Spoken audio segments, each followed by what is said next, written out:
It can help elevate the language, bring it to life off the page, and you make the connection. Oh, that's what he's talking about. Now you've got footnotes and indexes and stuff to help explain to you what the words are or what something means. But it takes on a truly different dimension when you see an actor do one of the speeches, as he just read from Macbeth. The opening speech of Shakespeare's play Richard III is one of his most famous speeches. Now is the winter of our discontent, is the way that it starts. And Richard was an ugly, ugly man. He was deformed. He was hunchbacked. A lot of times when you see the actor playing Richard III, he's usually walking like this with a hunchback. A lot of times he uses the cane. And he's talking about that he's ugly, that he can't do things that the pretty, popular people can do because he's so ugly. And as he puts it, I am deformed, unfinished, sent before my time into this breathing world scarce half made up, and that's so unfashionably and lame that dogs bark at me as I halt by it. I, that am not made to court an amorous looking glass, but to spy my shadow in the sun and descant on mine own deformity. Now when I read that, I came to that line, it's like, what is he talking about? I mean, I know he's saying, yo, I'm ugly. Man, I'm ugly. But this whole thing about, I'm not made to court an amorous looking glass. Any of you care to hazard a guess as to what he may be talking about? I'm not made to court an amorous looking glass. Any clue? He's not meant to look at me. Really? You think so? Because when you see an actor do the speech with the use of a simple prop, but I, that am not made to court an amorous looking glass, except to spy my shadow in the sun and descant upon mine own deformity. Oh, but I can smile and murder while I smile, wet my cheeks with artificial tears, and since I cannot prove a lover, I am determined to prove a villain and hate the idle pleasures of these days. He's using his deformity as an excuse to go murder his way to the throne, is what he winds up doing. Macbeth murders or tries to murder one kid. Richard murders like 5 or 6, all over the age of 10, in trying to get to the throne. Okay? Most Amorous of looking his glass. cousins or brothers. Yeah, exactly. Most of which are his little cousins and brothers and stuff. Thank you very much. Yes, she hit the nail right on the head, and that shows you that you guys know more about Shakespeare than you may think. You were able to infer an amorous looking glass. You're all familiar with the term looking glass, if not through Alice's Adventures in Wonderland, right? You see how you can put this stuff together and you can make the connections that you may thought, oh man, I can't get this language, I can't do anything like that. Another thing, when you see it performed in a different setting, it can take the language to another level. And since you're closest, I'm going to use you as my guinea pig. What is your name? Edie. Edie. Hi, Edie.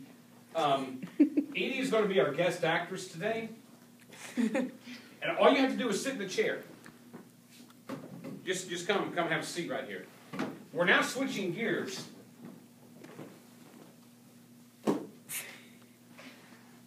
We've gone through Richard III. We're going back in time a bit to Henry V. Okay? And Henry, the crux of the whole play, Henry is ticked off because France has a lot of his property and he wants it back. He wants his real estate back. So, Henry has raised an army, he's landed on the shores of France, and he is going through France, kicking butt and taking names, one town at a time. And he starts with a small town called Harfleur, is the name of it. And Henry takes the English army over to Harfleur and just wails on them, beats them unmercifully.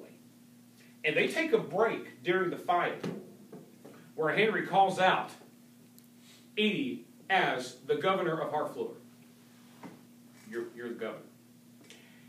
And instead of doing the big scene on the battlefield and you're yelling and doing on the big Shakespeare, we're just going to take it down now and just pretend that me and Edie are just kind of alone in a dark room where she's come to talk to me about this whole war thing. And I'm asking Edie what she thinks, because Henry is offering a peace truce, and he's about to tell Edie what's going to happen if she don't take it. You can also see scenes like this in Sons of Anarchy. You'll even see scenes like this in Downton Abbey, for those of you who watch it, which is a great show. Watch Downton Abbey. If you have, just watch Downton Abbey, trust me, if you don't. I digress, but... So, when Henry comes in, he says, well, what do you think, Governor? Or as Shakespeare puts it, how yet resolves the governor of the town? Well, this is the latest parley, we will admit. Therefore, to our best mercy, give yourselves. Or, like to men proud of destruction, defy us to our worst. For as I am a soldier, if I begin the battery once again, I will not leave the half-achieved Harfleur till in her ashes she lie buried. Therefore, you men of Harfleur, take pity of your town and of your people. If not, why in a moment look to see the blind and bloody soldier with foul hand defile the locks of your shrill shrieking daughters. Your noble fathers taken by their silver beards and their most reverend heads dashed to the walls. Your naked infants spitted upon pikes, whilst the mad mothers with their howls confused do break the clouds. What say you? Will you yield and this avoid? Or guilty in defense be thus destroyed? I would say yes. That vicious, visceral imagery that Shakespeare puts in there, all right, the threats, looks to see the blind and bloody soldier with foul hand defile the locks of your shrill shrieking daughters. What's he saying?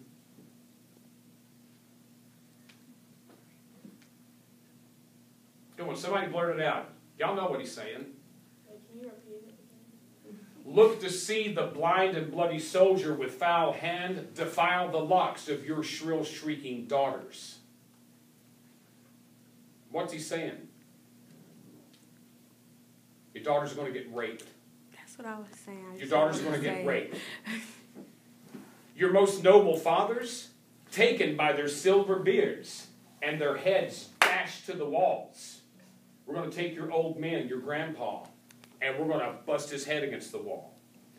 But the most vivid of all, your naked infants spitted upon pikes. Pike is a spear. A pike is a spear. We're going to take your little babies and stick them on a spear and hold them up for everybody to see. And then he says, what say you? Will you yield and this avoid? Or guilty in defense be thus destroyed? Henry issues an ultimatum. And Shakespeare uses that visceral language, and when you see that brought to life, you find out that speech is truly terrifying.